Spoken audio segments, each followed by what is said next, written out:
Hello and welcome, friends. Welcome to another exciting episode where I review vintage fountain pens. Today I have for you a beautiful example of a fountain pen made in England.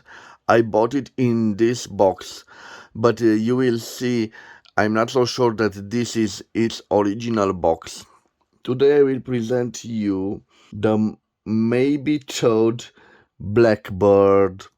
You probably can notice that this vintage cardboard box, it is from a Swan Visophile pen, another product of MABIE Todd and Company Limited. In fact, the top of the line was the Swan, and the Blackbird was in the middle of their range. And there was apparently also a Swallow model that was the base model. I bought this cardboard box, but inside of it you will see that we have a Blackbird model. So first of all, I will present to you this box because it's quite rare and beautiful. Unfortunately, you can see it has some wear and tears to it, but you have to expect that because in my opinion it is from the 1930s and it saw a lot during its existence. So quite elegant. You can see that this is like a 3D. You can see highlighted right here. This is the logo of the company. So MABIE TODD Company, CO. Here we have the beautiful swan, which was a trademark. On one side we have MABIE TODD Company and its branches, both in England, as you can see. Let me zoom on it, guys, for you to see better. So some streets and cities and agents, even in Cape Town in South Africa, Paris, France, Barcelona, Spain, okay, even in Australia, in Sydney, and something in Belgium, in Brussels. Okay, guys, on this side we don't have nothing, and on this other side we have an extract from conditions of sale. The goods here in contain are sold to dealers on the express conditions that they will not be resold at a price less than the retail price given in our current price list. The acceptance of the goods will be treated as an acknowledgement that the above conditions form part of the contract under which you have purchased them. Should you not agree to those conditions, please at once return the goods as received. MABIE TODD and Company Limited, London. Quite interesting. On the back of it, we have write name below and empty the pen before sending it by post, and use Swan ink, so your name and address. And guys, if we open it, the box from this side, we have some other inscriptions. So gift Swan pens purchase as presents will be exchanged should the nib not quite suit recipient's hand. If they are promptly returned in perfect condition with a sample steel pen and 3D for postage. This facility of exchange ensures the Swan providing a useful practical gift to any friend on any occasion. And on the other side, guys, we have warning: every Swan pen is guaranteed, but the guarantee ceases if the pen is fitted with any parts not of our manufacture. Should this pen require repair, either hand it to your stationer with explicit instruction that only genuine Swan parts are to be fitted, or post it direct to us. Refuse to accept any repairs affected with parts not stamped Swan or maybe Todd and Company on gold nibs. And guys, we have another inscriptions right over here. For identification, write your name and address on box. When first fitted, the ink may flow out too freely. When the interior becomes thoroughly, let me see what we have here, thoroughly saturated, this will correct itself. Should this pen prove unsatisfactory, either in flow or ink or writing, it is probably due to the gold nib being unsuited to the hand.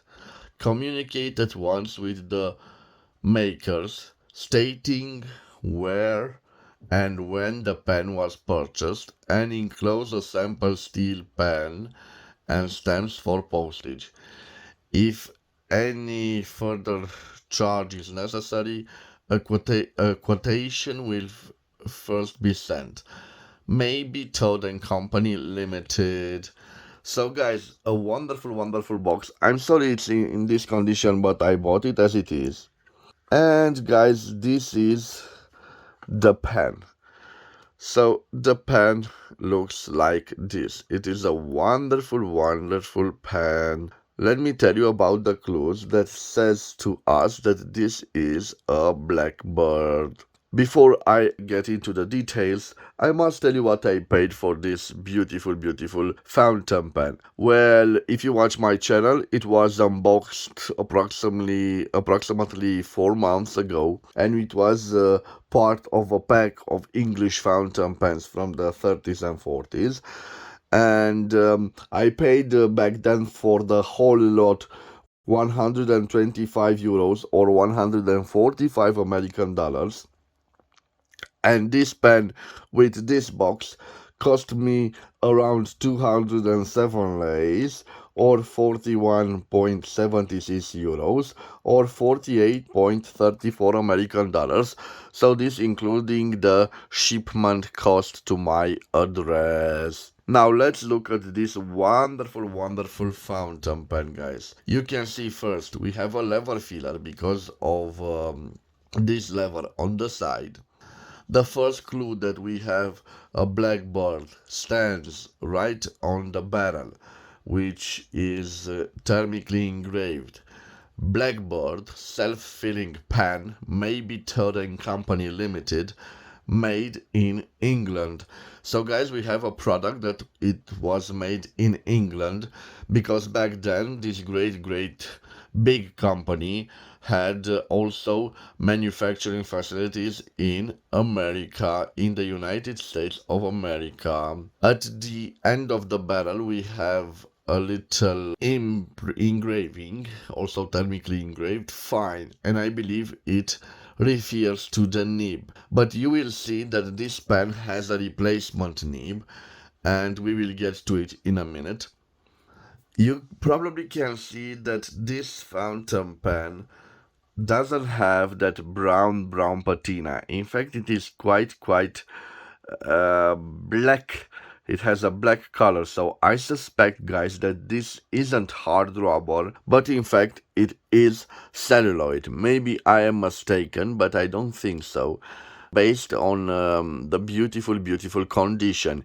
If it were hard rubber, in time it develops that brown patina. So another interesting element, but quite a puzzling element, is this clip which fits the fountain pen.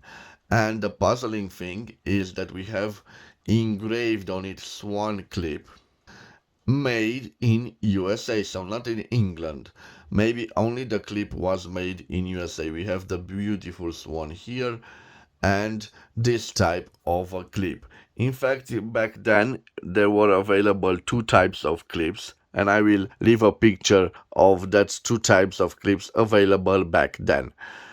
The cap unscrews like this, and it reveals the grip section And again, we have a clue that we have a Blackbird product right here at the end of the grip section. We have again thermically implanted Blackbird.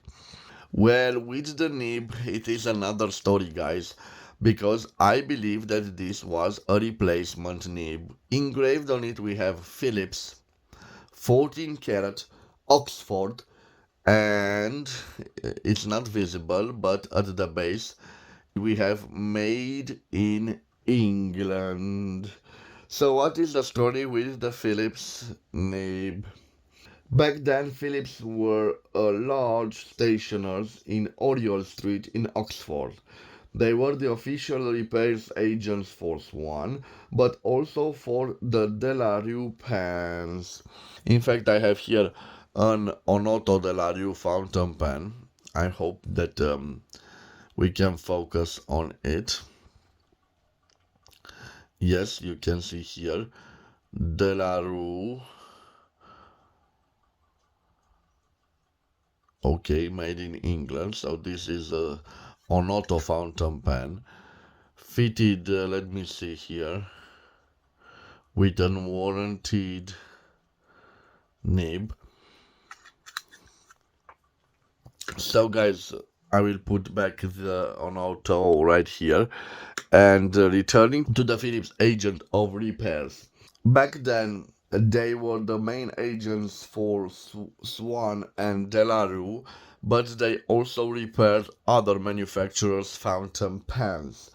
Back then, students were not so always careful with their pens, so often they would damage their nibs, and the nibs were beyond repair and they needed to be replaced. But finding original nibs from the producers were quite difficult, so Philips ordered these special nibs which were personalized with their names. So Philips 14 karat Oxford made in England.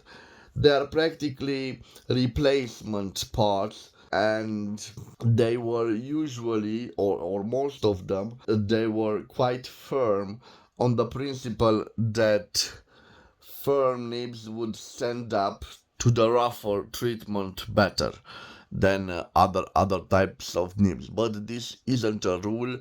I've also did a little research on the internet and I found out some quite flexible Philips nibs. Well, eventually the RC Philips became the sole official repairer for Onoto, but they had to close their business at the end of the 1970s. So this is the story of the beautiful 14 karat gold nib. At the back we have an ebonite feed, quite nice feed. And guys, this is the beautiful pen. I'm not so sure that you can see on this lighting, but one of the reasons I said that this is a celluloid is that this material in some lighting, I'm not so sure you can see, but it has some little stripes that I've seen only on celluloid materials. So a beautiful celluloid. And if I'm not mistaken, I believe this is from the end of the 1930s when the hard rubber material was replaced by celluloid. Again, this is just a hunch, guys. Truly believe that this isn't a hard rubber because it has no brown color of patina. Okay, so before I will do the writing sample, I will leave its dimensions on the screen, but before I will do that, let me take out of here a Montblanc 146 from 1983 to compare them. Of course, this is a lever filler and this is an integrated piston one, so approximately the same length, approximately, because the 146 is a little bit longer, and definitely this is a little bit fatter. It has a fatter barrel than this MABIE TODD Blackbird. So I will put back the Mont Blanc here. I will leave the dimensions of this on the screen, and in the same time I will change the angle of the camera, guys, because I want you to see better the writing sample. So you probably know that being a lever filler, I think it will need the sac to be replaced. I don't know if the sac was replaced recently.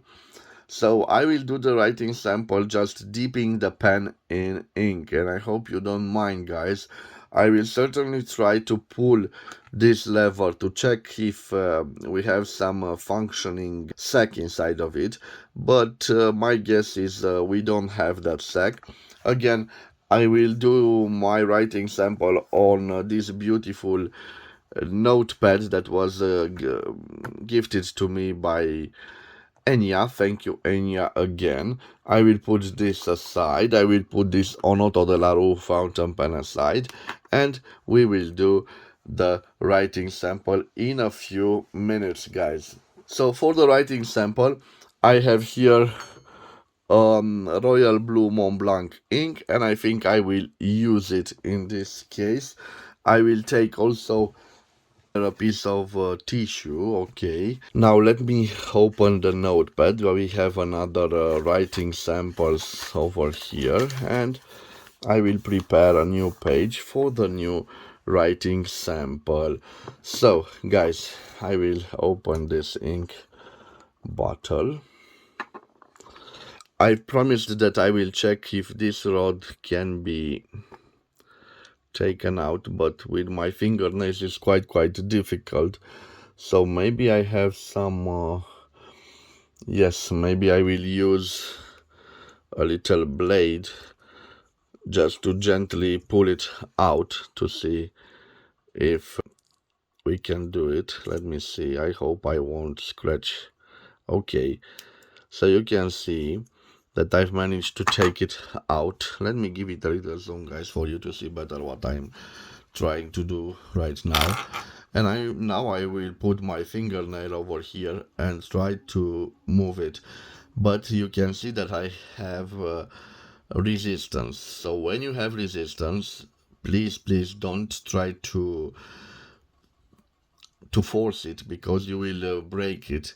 So just leave it like it is and send it to a restorer of fountain pens, because he will do the job for you. In this case, guys, I must admit I'm not a repairer of fountain pens, but in my experience, after I ruined some quite old fountain pens, and I'm sorry for that, I learned the precious lesson that if you don't know what you're doing, please send it to a person that really knows how to handle this quite vintage and fragile writing instruments. Returning to our writing sample, I will just dip it in ink like this, guys. I will let the ink to saturate the feeder. Now, because this is an expensive ink, I'm trying to remove the excess, okay, in the bottle, and the other parts will be cleaned using this sheet, this piece of paper. Be careful when you do that. I just need to clean only the grip section, so only the grip section, and I will try to leave as many ink as I can on the feeder and of course on the nib. So guys, what do we have here? I hope it will write for the first time, and I hope that you can see. So we have a MABIE Todd Blackbird Blackbird. Well, this Blackbird was certainly made in England,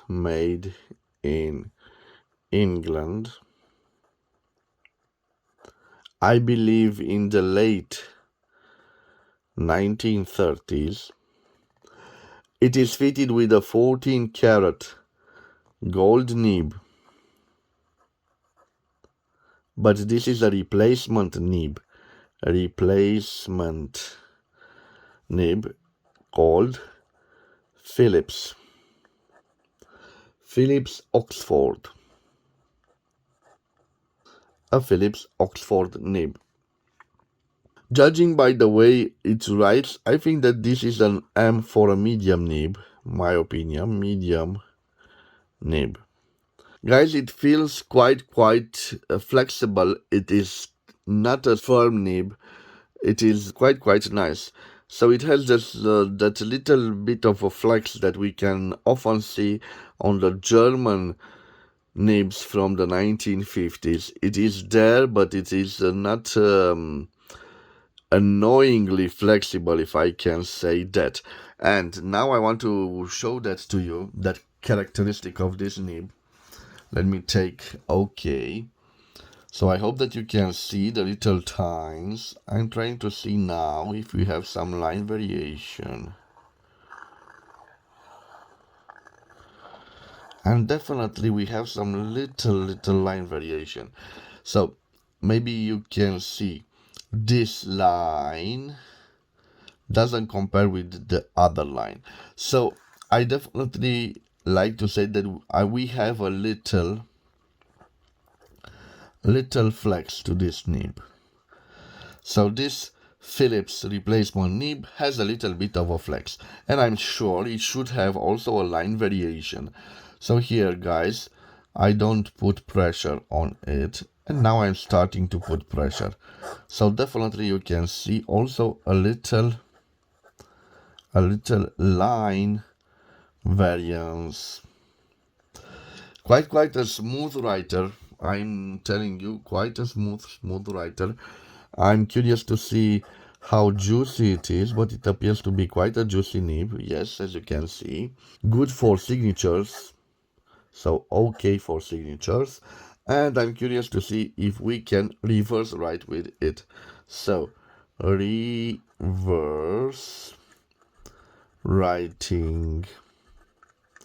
So I'm sorry guys, but although it doesn't lose the ink flow, I can sense a little bit of a scratch. So definitely no reverse writing for this nib and this fountain pen. Okay, now I think I'm ready to tell you about the Fox. So let me zoom out guys for you to see better. Okay, so the quick brown fox jumps over the lazy dog. So quite wonderful guys, and believe me, this was just dipped only at that part of the video. I didn't edit anything because some of you told me, oh, such a long writing session with only one dip. Well, guys, this is the beauty of a vintage writing instrument. It has that ebonite feeder there that holds lots of ink. In fact, after I will finish this writing sample and I will clean it with water from the tap, it will still hold ink in it. So this is the beautiful thing of an real feeder, an ebonite feeder, not a plastic one, although the modern plastic one do their job as good as this. I always prefer the vintage ones. Okay guys, so this was my review of a beautiful Blackbird in a wonderful condition, no scratches. It has this little logo of the Blackbird a little bit faded away, but in the other matters, it is a perfectly good writing instrument. Of course, it needs the sack to be replaced, but I will do that another time. I prefer to invest my money in other fountain pens to show you on my channel, guys. So maybe it's a sin I don't restore them to their true potential value, or let's say easy to use, but I believe it does its own job right here. And why not? They used the deep pens for hundreds of years till the invention of the reservoir of ink. So I can do this certainly, but it's not the most efficient way to write with a pen. So guys, thank you for your time. This was my review. I hope you've enjoyed it. As always, I want to wish you to have a nice day, guys, wherever you are. Again, I want to thank you for your time and thank you for watching this review. If you did enjoy it, please subscribe to my channel to support my activity. In return, I will show you nice unboxing of vintage and new writing instruments, both for young children, but also for passionate adults that still write with the fountain pen. Thank you again. God bless. And bye bye.